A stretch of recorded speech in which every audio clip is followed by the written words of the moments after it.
Welcome to the Didi and Lital Show. Advice, thoughts, and stories from a married couple on cybersecurity, technology, and life in general. Now here are your hosts, Didi and Lital. Hello and welcome to the Didi and Lital Show. Didi is remote this week and because of hockey, right? Hi, Didi. Of course.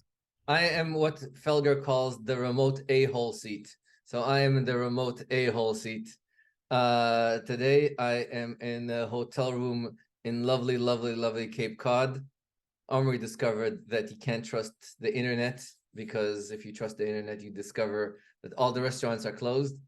We were trying to island hop one restaurant after the other on our commute last night to find dinner. It's November and you're going to the Cape. Everything is closed. Like trusting the internet is stupid. Just trust your judgment. Yes, and we ended up eating. Well, I wanted him to learn about consequences, but that's for a different conversation. Did you go to the McDonald's? No, we ended up even worse. The McDonald's was closed. We ended up with getting sandwiches from the 7-Eleven. The fact that I am still, yes, they old sandwiches from the 7-Eleven. They must have been around for 2 months. Exactly. Made out of rubber. So let's kick ourselves off. The Bruins are 11-1-1. Jeremy Swayman has not lost a single game. And things are awesome. As I'm showing my support. Hopefully Omri's team wins. And let's kick ourselves off. Oh, yeah. and of course, fire Bill Belichick. I'm on the fire Bill Belichick and fire him now. After we lost to a team that basically Newton South would beat. You're so lucky focusing on those things and not watching politics and like following the war in Israel. Good for you. I mean, that's why I'm here. That's why I'm here. And I think of firing other people. That's on my mind, but that's just a bliss that you can focus on that. We have a good conversation today that we want to run with, and we really want to get opinions here. Kick us off, Didi. Let's talk about tough conversations. Hard conversations. Hard conversations. What are they? So let's start with what's happening right now. What I'm learning is that the modern generation invented a concept called ghosting. So I'm old, and Lital taught me that there's this concept called ghosting. Ghosting, Lital, can you explain ghosting? Ghosting means that you disappear. Instead of engaging with somebody, you just walk away. Since our generation, today's generations, they hardly talk face to face. They text. On each and every platform they have IMing, texting, WhatsApping, DMing, or whatever. Most of the communication is digital communication, not face to face. They don't show up in, the friend's home.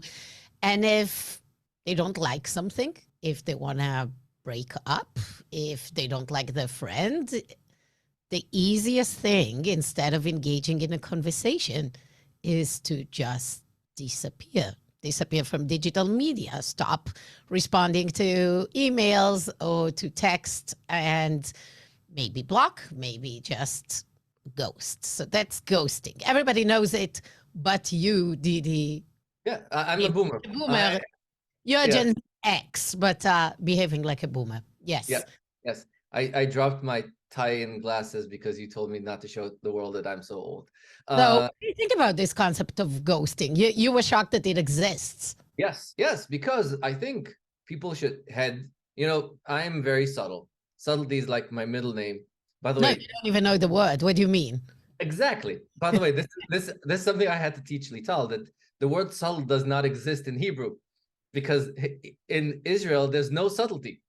There's black, white. There's head-on conversations. One of the things that I've lived my life based on is to tell people. Now I learned, by the way, that I learned thanks to watching Congress conversations.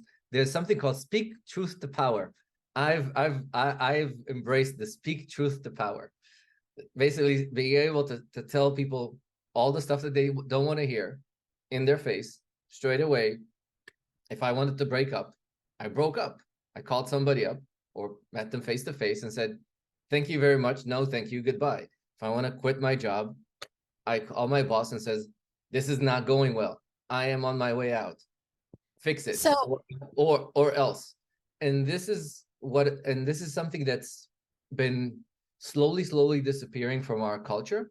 And the hard conversation is the ability to deal with topics that are uncomfortable, like getting a pay raise. If you feel that your job is not what you're supposed to do, if you're getting an offer, a position that's a lot lower than what you should be doing, if you believe that you should be in a rank that's higher than where you are, if you have an employee that is underperforming and you want to get him on the right track, if you have somebody that is actually doing 80% of what they're supposed to be doing rather than 100% of what they should be doing, actually that's a lot harder conversation to have, because when somebody is like a bottom performer, it's really easy to go and tell them either the nice way that Lital does, or my way that you suck and you're in trouble. You need to be able to, that's an easier conversation to have. It's hard, but it's easier to tell somebody that they're at 80% and they should actually be at 100% is a much harder conversation to have, because you need to be able to convey in a clear way, this is what you do well, this is what you're not doing well, and not do it in what is called Israeli military style feedback, which is called sandwich method of saying something good, saying something bad, and saying something good again, and everybody forgets the something bad in the middle. Okay, hold on. You're already getting to the gist of it, and I want to pause for a second before we kind of get to it. As usual, you're running. Let me frame this first. I think we're in a society that either avoid conversation or uses anonymity to have, blunt, really cruel conversation on social media. There is nothing in the middle, and there are no conversations when people actually talk. So first, I want to start framing it by, in life, there are conversations that you need to take as a conversation. If not face-to-face in a room with a person, at least with an open camera speaking to a person. You cannot text it, you cannot avoid it, and you should stop procrastinating on it. And you cannot take the anonymity of social media and, you're being disrespected in work, or you're being mistreated at work, and then use the anonymity to put a Glassdoor freaking bad review. You want to do it, do it. It's not constructive. It's not helping you. It's not helping your peer get better benefits at work, if this is what you want to get. It just makes you the a-hole. So I want to start by stating, and especially for the younger generation that is listening to us, this behavior is what you know. It's all okay. But you cannot really improve your state in life. You cannot improve your employees. You cannot improve your peers if you keep on having social media rants, or you just dismiss a topic, or you just, go and post things anonymously. It's not going to help. The company going to dismiss it and ignore you as a disgruntled employee. Or went to HR and open an ER ticket and say, oh, somebody said something so vile because somebody's, and it won't actually make an improvement. It might get somebody fired, but it will do one of two things. It will either get somebody fired or reprimanded, but they won't actually. Or the topic being, swept under the carpet. You need to understand that if you want to improve your life, you need to learn to speak up, and literally speak up. You need to engage. You need to engage in conversations.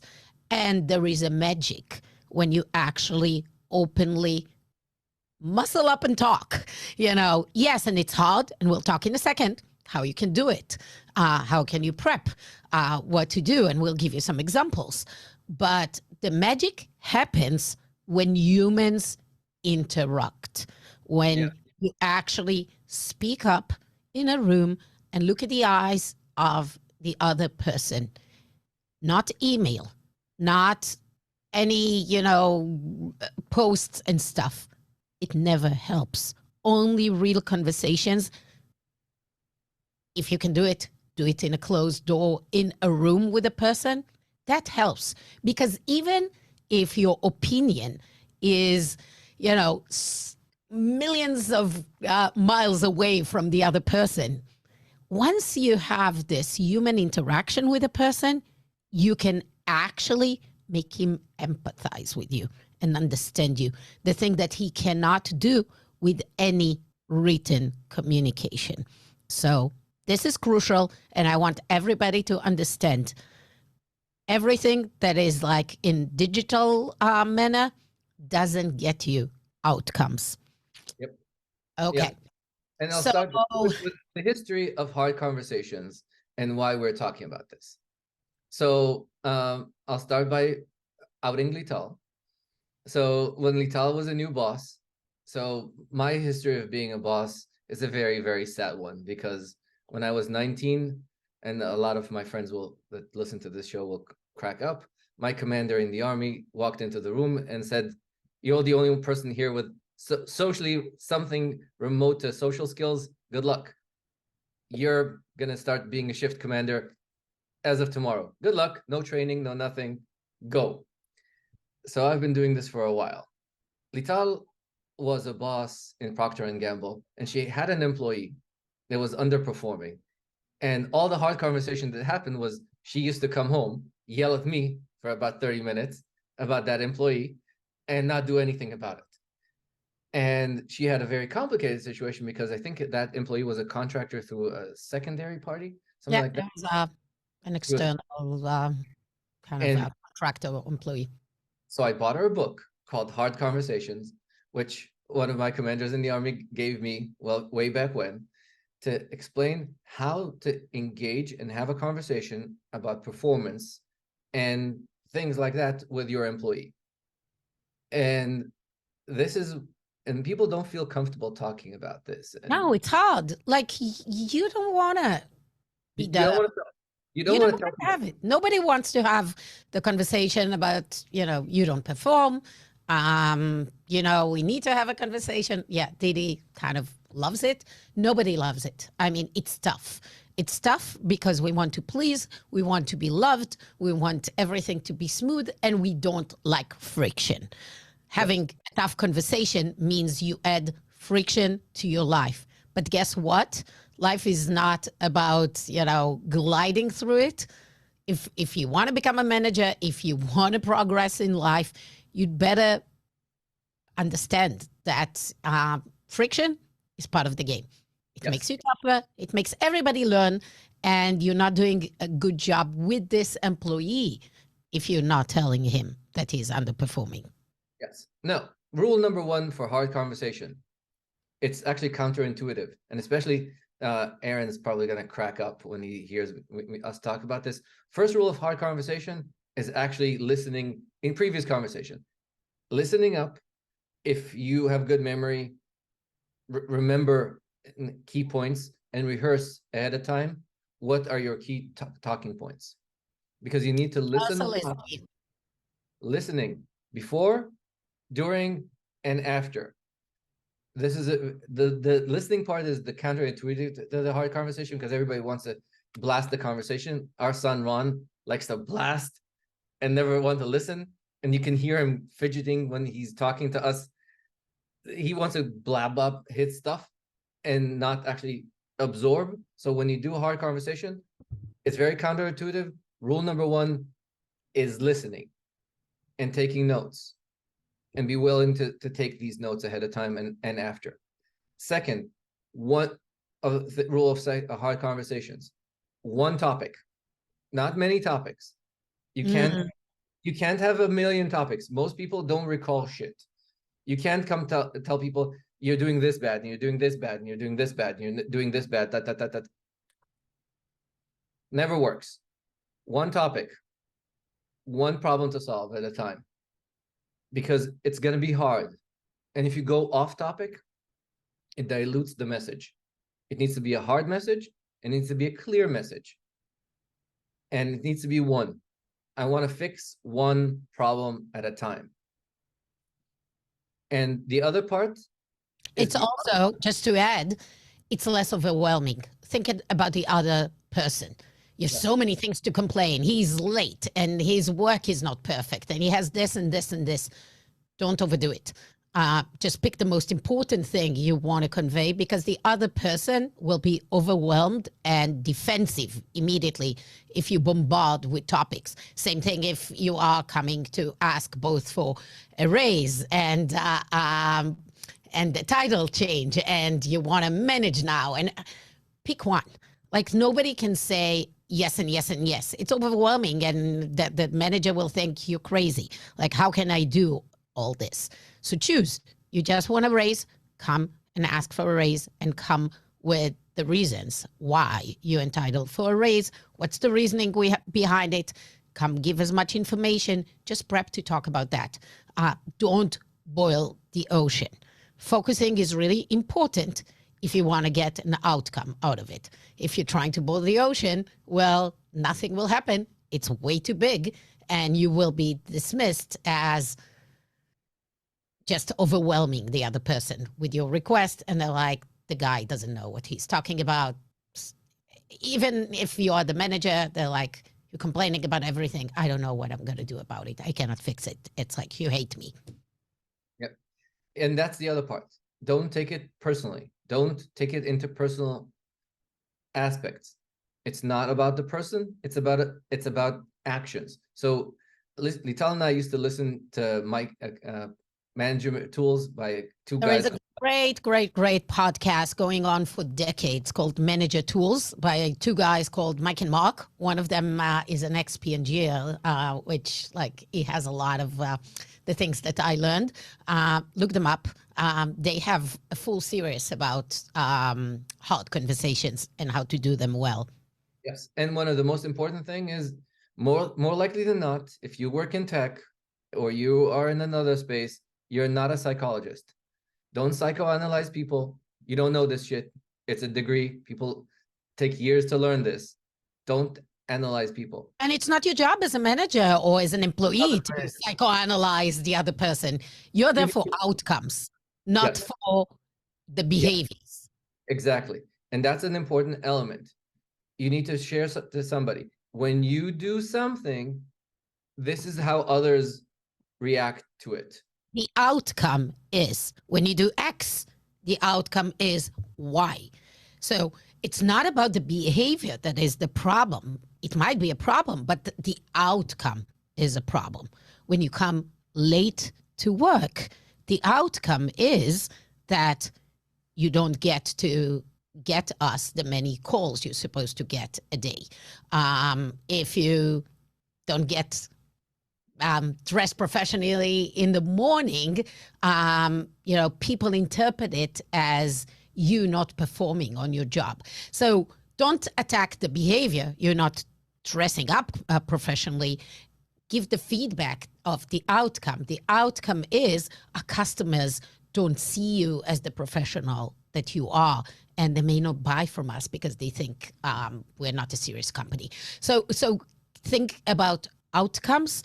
Link the behavior. Just say, observe the behavior. Don't judge the behavior, but tell what the negative outcome is.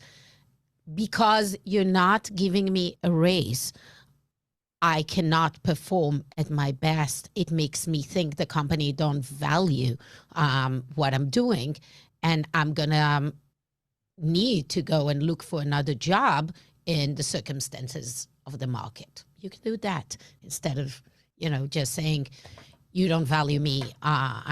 It's terrible. I don't know. How can you give me such a low salary and not give me an increase for 2 years? When you say you don't value me, somebody may say, yeah, we do. We value you. We love you. We love you. Look, all the nice emails that you're getting. The other thing is, be honest, but kind. A lot of people use honesty as a reasoning to be assholes. Think of a way to say things that addresses the outcomes, as we were talking about, in an honest way. By the way, honesty is kindness. A lot of people say, no, no, no, no, no, no, no. This will offend people. Yes, more likely than not, when you're going to talk to people, they will be offended. So, for example, when you talk to a developer and tell them, listen, everybody else has 20 commits this week. You have one in the last 6 weeks, and all you did was delete a couple of comments. When you have that conversation, somebody will be offended. They'll say, I'm a junior developer. I don't have experience. Nobody's helping me.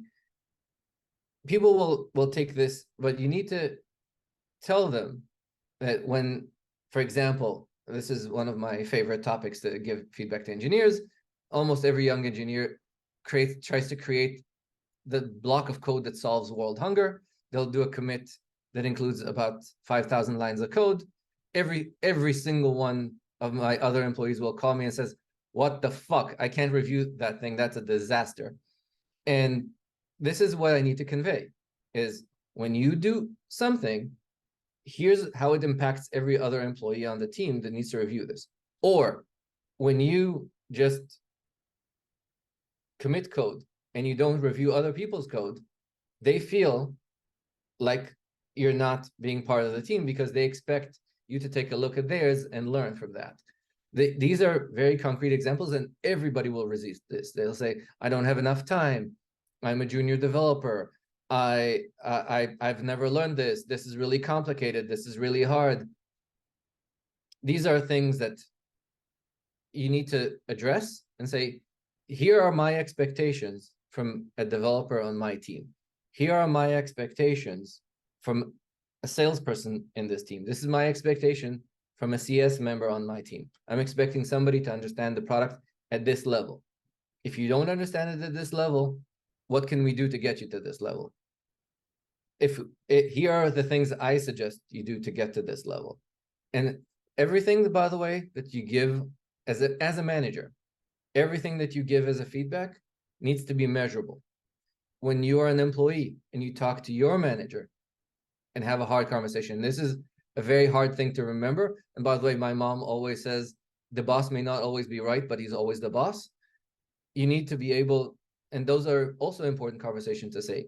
You say, here is the things that limit me from getting to my potential. Make them measurable. Here are the OKRs of the organization. I'm trying to get to there. I need you to help me by A, B, C, and D to get it. I believe that peer 1, peer 2, peer 3 might be in the way because here are the actions that they're taking. And here are how they're moving us away from those OKRs. If you're not able to have these measurable conversations, you're not able to have something that moves the ball forward. Because if you're not measurable, you can't measure fixed and fixing. Does that make sense? Yeah, and I think it's really important, as you said before, that the one providing the feedback listens, because there might be really valid issues that you're not aware of. The manager will bring up, and you need to be aware. You need to really listen and reassess the position. If you just said to an employee, this is how you put your commits, and he says, well, I was never trained on it. I don't know how to do it. So stop, believe him. It's not like he is being, just stupid and lazy. Think of how you can help. Is there something systematic that is standing in his way to perform? I think in conversations between peers, and usually I find those are actually the hardest to actually happen, because a manager understands that he needs to deliver a tough conversation to an employee. Employees, if they want to raise, they want to get better, they will probably go and talk with the managers at a certain point after avoiding it for a while. I think a lot of times what I find for a lot of people, they find it really hard to go to colleagues and, peers, people in the same level, give them feedback on the day-to-day or have hard conversations about certain behaviors, things they see. They don't feel like they have the right to do it or the authority. Who am I to say something to colleague on my team? How do you see that, Didi? And let's encourage those conversations, because I think part of the problem is teams are remote. They don't really meet. So there are no chats on, when you are in the water cooler, grabbing coffee and just saying, hey, the thing that happened yesterday, I think we should have done it differently. And so I think the fact that to give feedback for each other, people actually need to book a call, get on Zoom, talk to each other is super tough. And It's not part of the day-to-day. A manager and an employee will have one-on-ones regularly, skip levels if you're 2 levels up from your manager. Colleagues don't necessarily have one-on-ones, and they need to be kind of thinking about it, going in, booking. I think it's hard, and this is where people will avoid those conversations, or will kind of go bitch to the boss instead of taking it directly with the peer.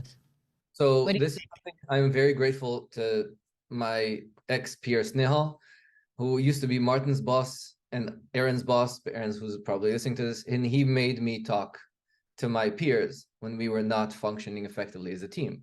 Since then, I make sure that the peers I work with a lot, I have stand-in one-on-ones with.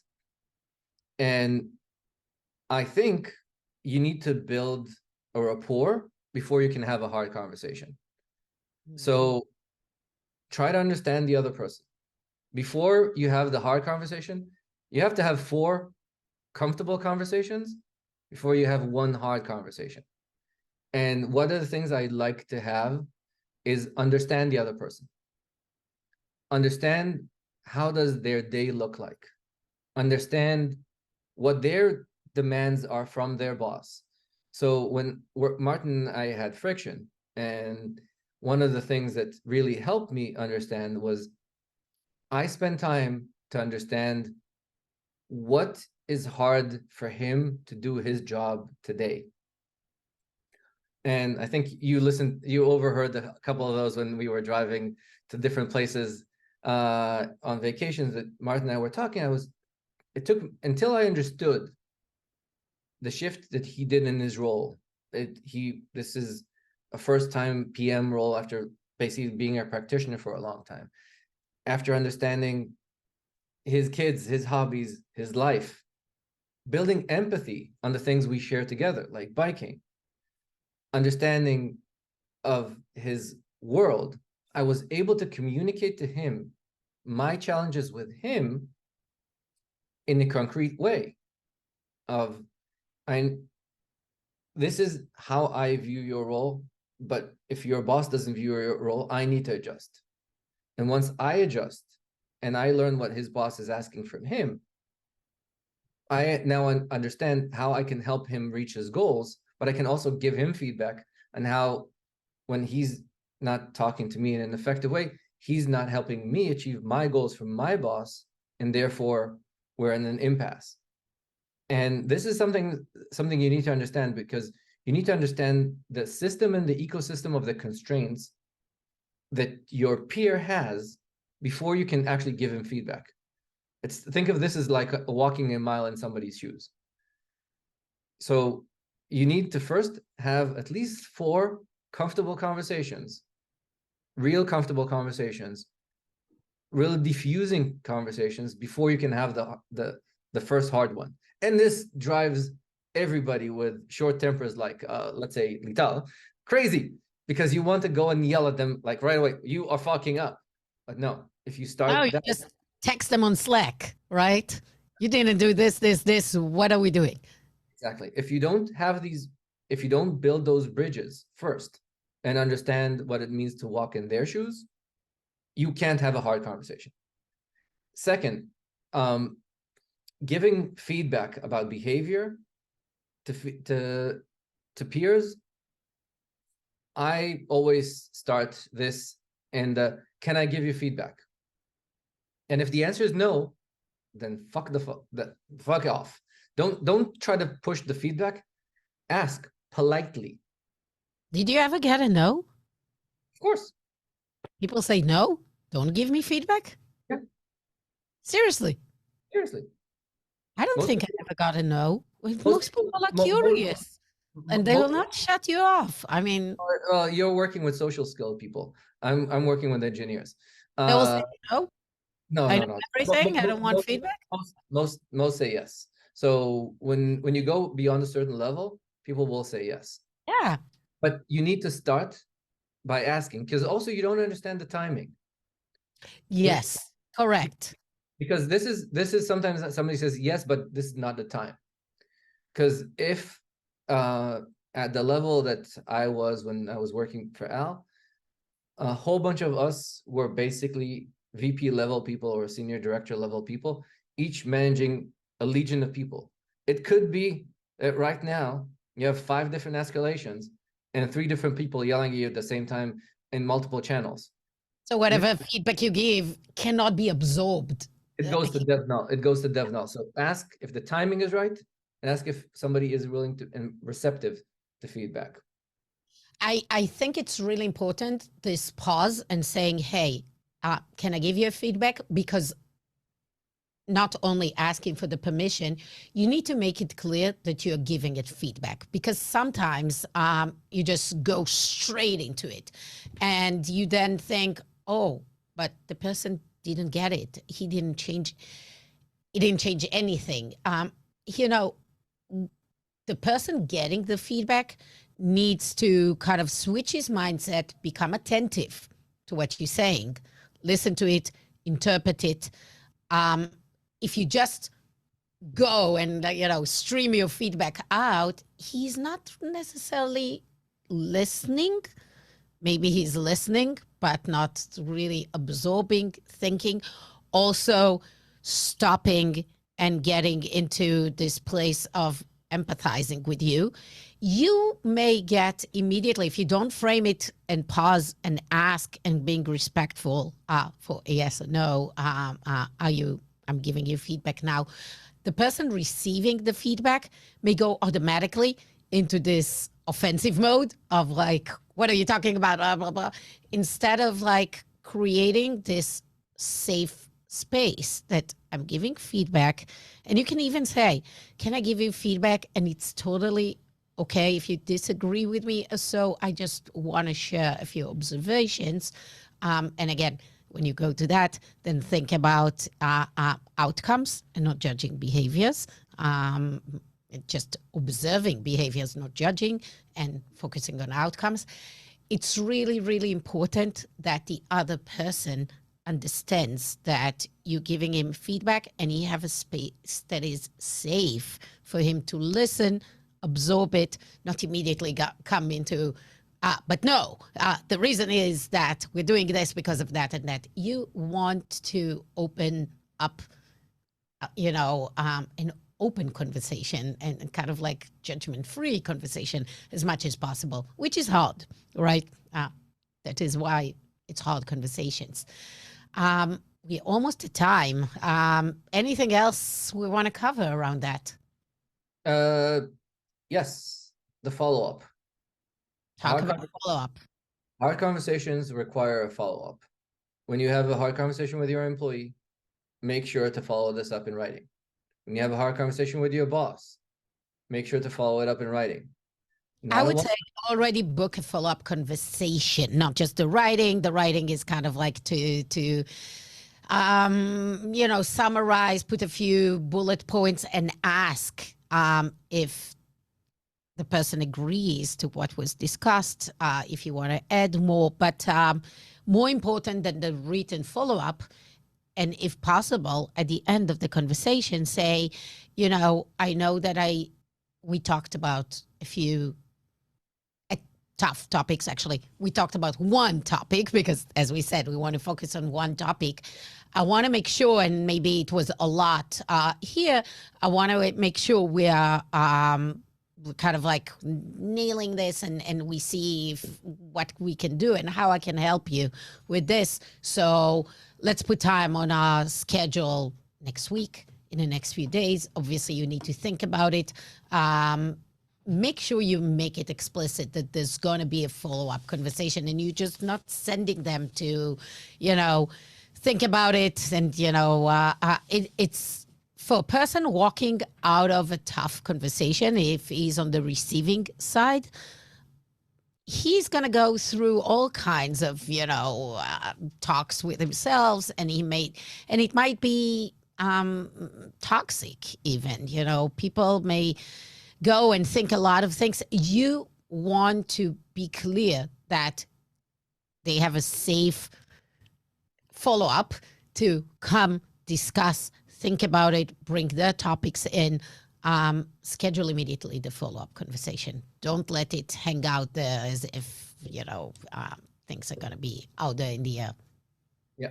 And by the way, the last but not least thing and this is where we will wrap up, is this was not, and we missed a complete topic that we need to have on a different thread and a different show, is how to apologize effectively. Because that's the other hard conversation that you need to have with your peers.